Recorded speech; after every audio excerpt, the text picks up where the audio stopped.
Hello, I'm Joseph Munyambansa. My home country is the Democratic Republic of Congo, but I've lived most of my life in Uganda. At the age of 6, I was forced to leave my country and to go to Uganda as a refugee.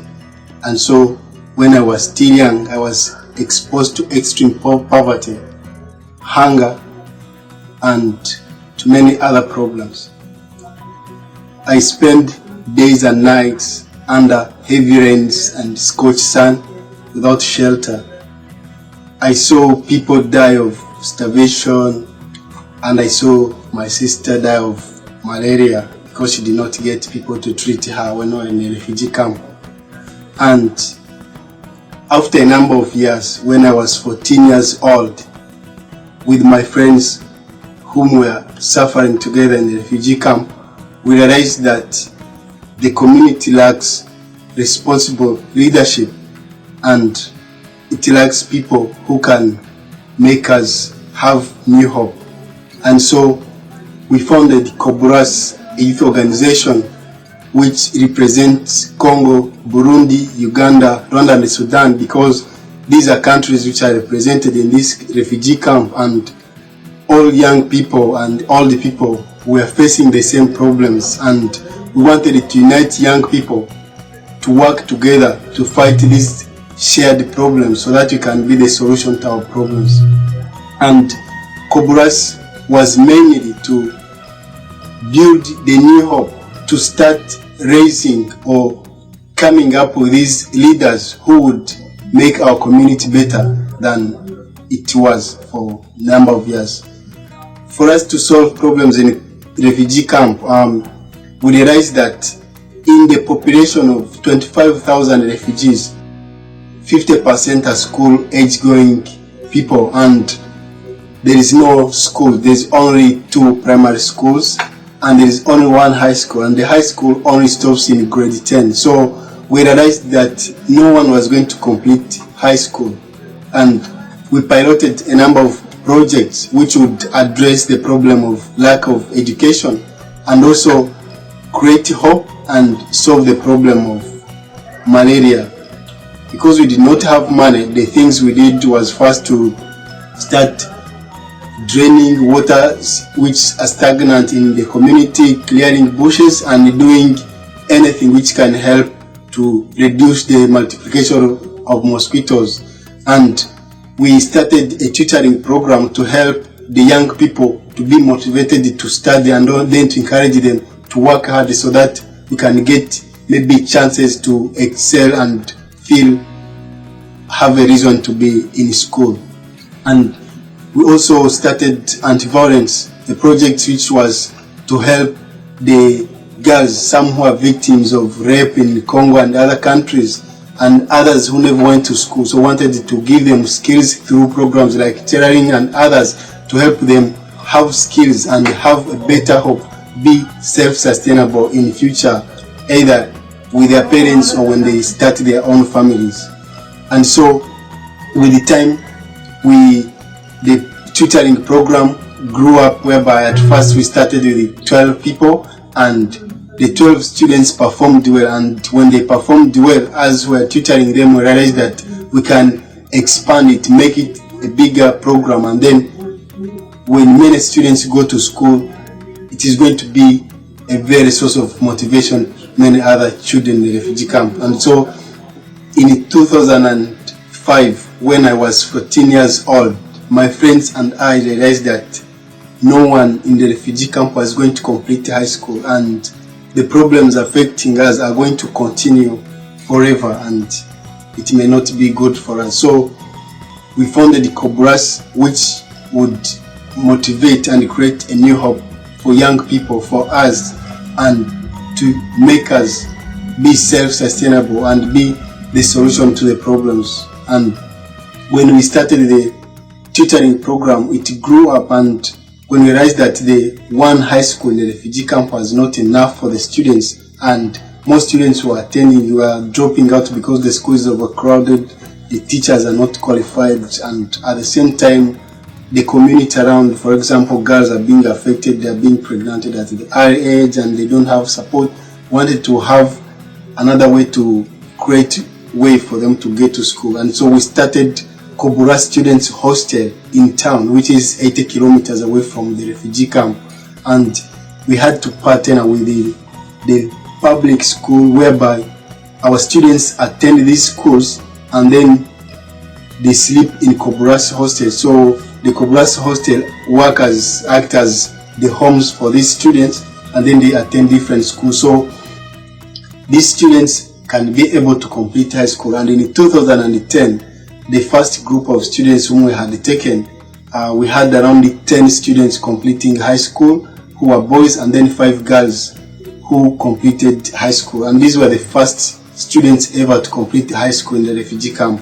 Our orphanage program, which was started just to help kids to get to school and come back and feel like they are at home, we realized that our kids are getting better understanding parental care than most kids in the refugee camp and then others in the primary school. And so we were motivated to start a primary school for orphans, and our primary school started with 40 kids, and that was in 2009. And by the year 2011, we had 150 children, and these children are smart, they are happy, and they have hope for the future. And we hope it is going to continue, because the first time we started we had 1 teacher, and now we have 10 teachers and a qualified and a headmaster, and they are all qualified. So we are still working together to see how we can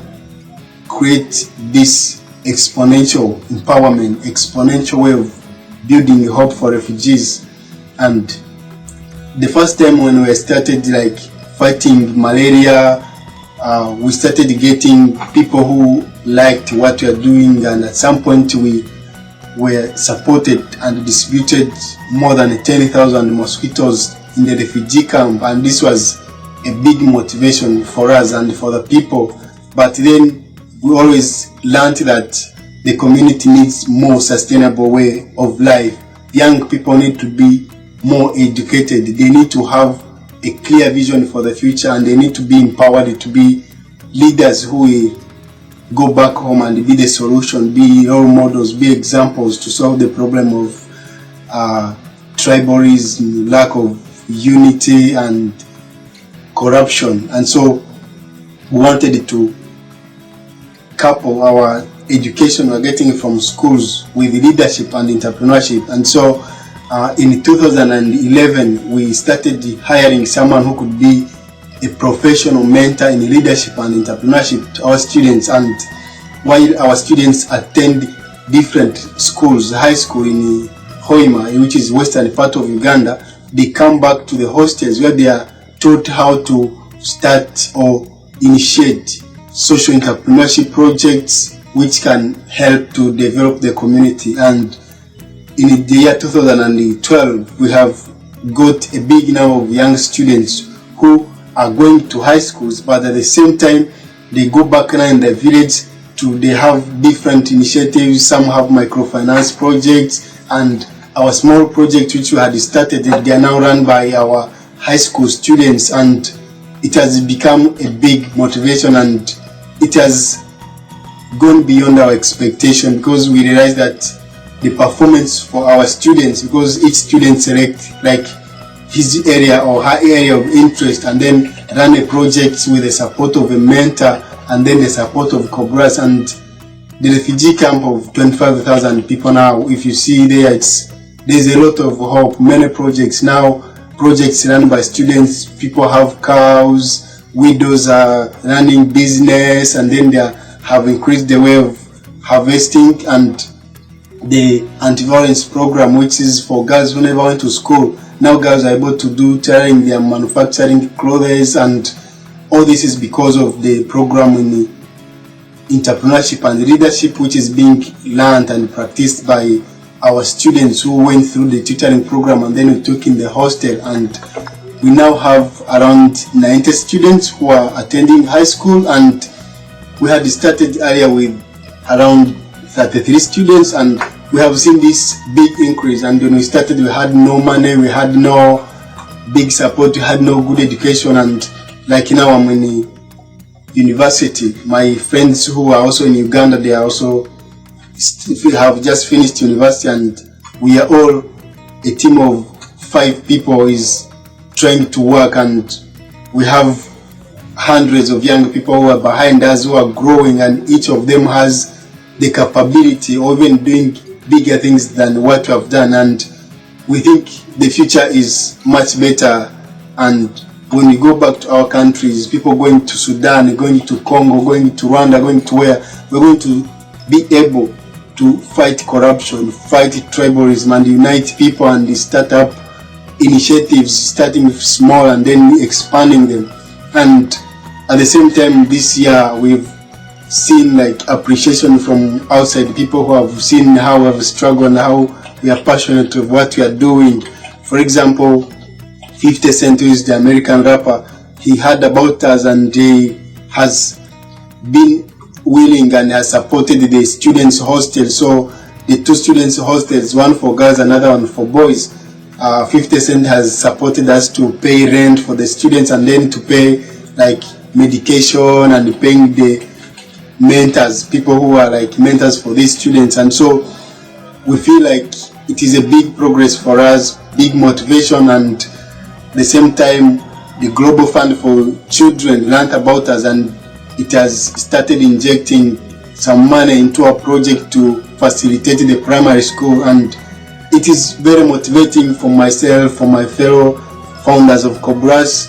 And then the refugee camp, it's no longer a hopeless place, but when you see people, they have hope. Young people are running projects, girls who never went to school, they got another chance. They are now running microfinance projects, they are doing training programs, and it's really very motivating. We're always grateful to people who support us. For example, in 2009, I was granted an opportunity to be part of Global Change Makers, and these people have been able to give us skills, to teach us how to make our projects better, how to connect with the outside world, and then how to run the small initiatives and how to create a big impact. And they have continued to be a big support. In 2011, they funded the anti-violence program. We bought machines for girls, and it's a big transformation. So Cobras is a big program for us. I'm studying now in America, but every day, every time I'm connecting with people back home, communicating with the students to see how they are doing, and I'm always inspired to hear the young people who, refugees, what they all have hope. They think of the future, they think of their country, don't just think as refugees, they think of young passionate Africans with the potential and ability. And every time we are working together to unlock the potential in ourselves to make a community a better place, and we always think of going back home to be the change you want to see, to make our countries, Congo, Rwanda, Burundi, and Africa at large, to make it a better place for everyone, to avoid conflict, to avoid corruption, tribalism, and other things, and then all be at home.